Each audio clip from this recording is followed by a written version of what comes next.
میرے نبی نے فرمایا کہ جب لوگ جنت میں جا رہے ہوں گے، اویس بھی جا رہا ہوگا، دروازے کے قریب اللہ فرمائیں گے باقی سب کو جانے دو، اویس کو روک لو.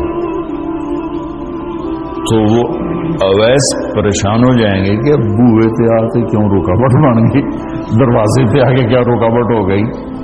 تو وہ کہیں گے یا اللہ آپ نے مجھے کیوں روکا ہے. تو اللہ تعالیٰ فرمائیں گے پیچھے دیکھو. پیچھے دیکھیں گے تو جہنم کے لوگ کھڑے ہوں گے، مجرم. کہیں گے اویس تو نے مجھے خوش کیا ماں کی خدمت کر. کیا کہا؟ ماں کی خدمت کر کے.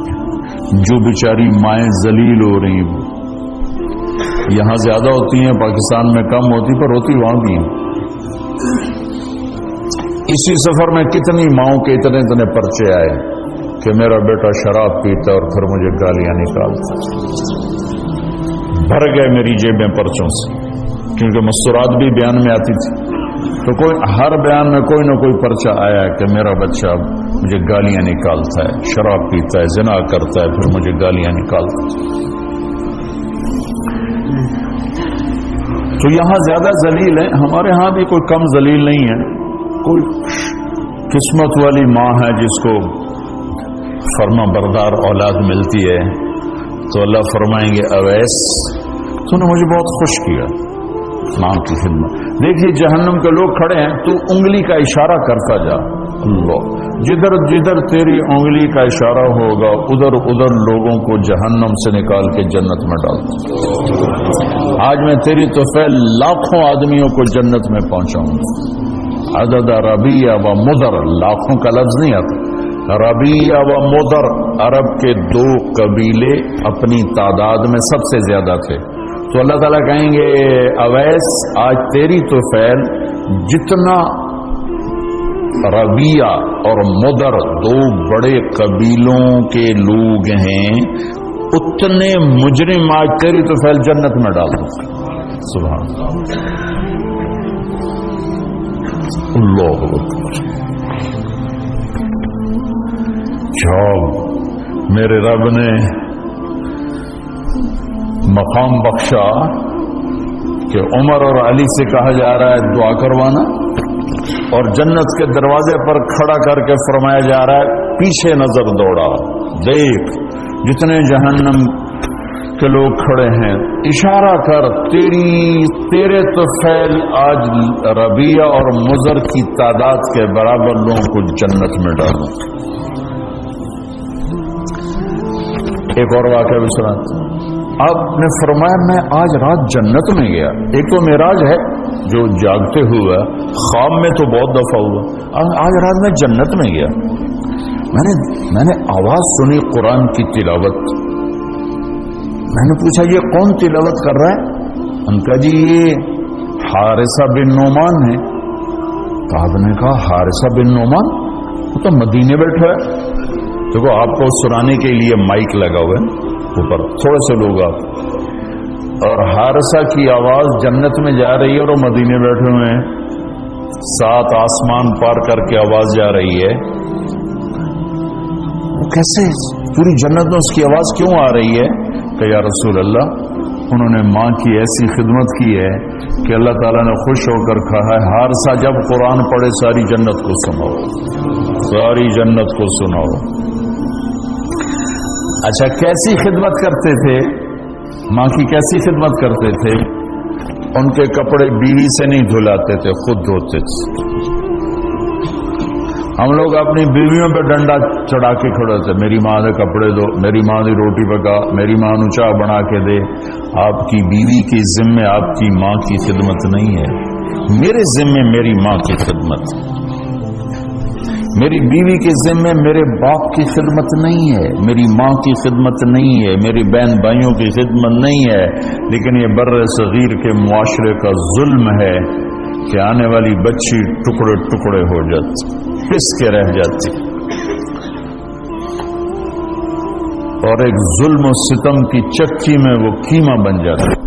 ساس کا ظلم، سسر کا ظلم، خامد کی بہنوں کا ظلم، بھائیوں کا ظلم، تانے بولیاں، اس بیچاری نے بچے کیا پالنے ہیں، وہ تو روتے روتے زندگی گزار دیتی۔ میرے ذمہ ہے ماں کی خدمت، میری بیوی کے ذمہ نہیں ہے۔ پوچھو مفتیوں سے،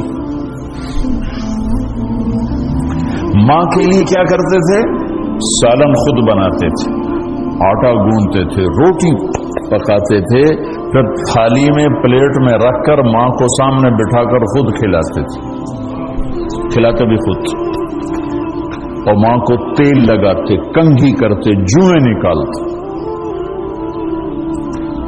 اور کبھی اماں کوئی کام کہہ دیتی اور سمجھ میں نہیں آیا تو یہ نہیں کہتے تھے ماں جی کیا جائے، اپنی بیوی کو باہر بلا کر کہتے ماں جی نے کیا کہا ہے مجھے سمجھ میں نہیں آیا۔ ایک دفعہ موسیٰ علیہ السلام نے پوچھا یا اللہ میرا جنت کا ساتھی کون ہے؟ تو موسیٰ علیہ السلام نے فرمایا فلاں قصائی تیرا جنت کا ساتھی۔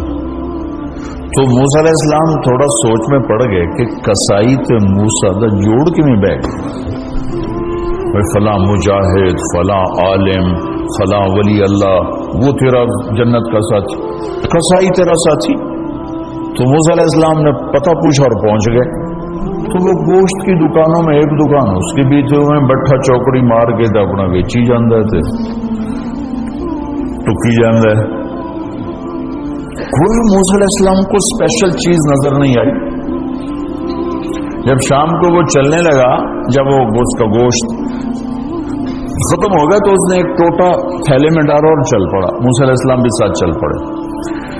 وہ گھر پہنچا تو موسیٰ علیہ السلام نے کہا میں آ جاؤں؟ کبھی آ جاؤ۔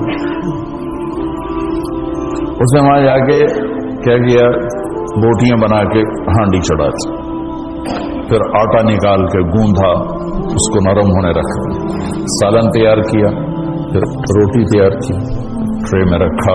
ایک عورت اس طرح پڑی تھی، اس کو جا کے ہلایا، ماں جی، آنکھ کھولی، ایک ہاتھ سے اٹھایا، سہارا دیا، دوسرے ہاتھ سے نوالے بنا بنا کے کھلاتا رہا۔ تو اس نے یوں سر ہلایا کہ مطلب میری بس، تو اس کا منہ صاف کیا اور اس کو سہارا دے کے لٹانے لگا تو کچھ بڑبڑائی۔ موسیٰ علیہ السلام ذرا فاصلے پر تھے، سن نہیں سکے کیا کہا۔ موسیٰ علیہ السلام نے فرمایا میرے بھائی یہ کون ہے؟ کہا جی میری ماں ہے، اور میں جب صبح جاتا ہوں نا کام پر تو اس کے سارے خدمت کر کے روٹی پانی کھلا پلا پھر میں جاتا ہوں، پھر جب شام کو واپس آتا ہوں تو پہلے میں اس کی یہ خدمت کرتا ہوں۔ بیوی سے نہیں کہا، خود کیا۔ ہم اپنی بیویوں کو کتنا ذلیل کرتے ہیں، اور 99% جو ساس ہے وہ نیگیٹو ہے اور ظالم ہے۔ 99% ساس نیگیٹو ہے اور ظالم ہے، اور ہمارے بچوں کو ہوش نہیں کہ میری ماں ہے، میری ماں ہے۔ ماں کی وجہ سے بیوی کو تباہ نہ کرو، اور بیوی کی وجہ سے ماں کو تباہ نہ کرو، اس میں بیلنس کرو۔ بیوی کے عشق میں ماں باپ ذلیل نہ ہو، اور ماں باپ کے عدم میں بیوی ذلیل نہ ہو۔ یہ دونوں نوحے میں سن رہا ہوں، اس لیے بول رہا ہوں، دکھ سے بول رہا ہوں۔ کہا جی میں شام کو پھر اس کی خدمت کرتا ہوں، اب بچوں کو بعد میں دیکھتا ہوں۔ کہا اچھا یہ بتا یہ کیا کہہ رہی تھی؟ لٹا رہے تھے۔ کہنے لگا جی بس ماں جو ہوئی جب بھی خدمت کرتا ہوں تو کہتی اللہ تجھے جنت میں موسیٰ کا ساتھی بنا۔ میں تو جی کمی کسائی تے موسیٰ کلیم میرا دکی جوڑ ہے۔ میں کہا پترا تیرا جوڑ بنا چھڑے تیری ماں۔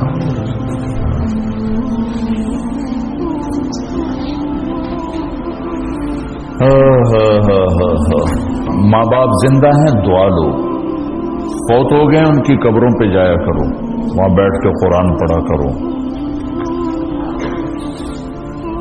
جو بچہ پڑھے گا وہ اتنا طاقتور ہو کے ماں باپ کو لگے گا، اگر وہ فوت ہو چکے ہیں، زندہ ہیں دعا لو، مر گئے ہیں ان کے لیے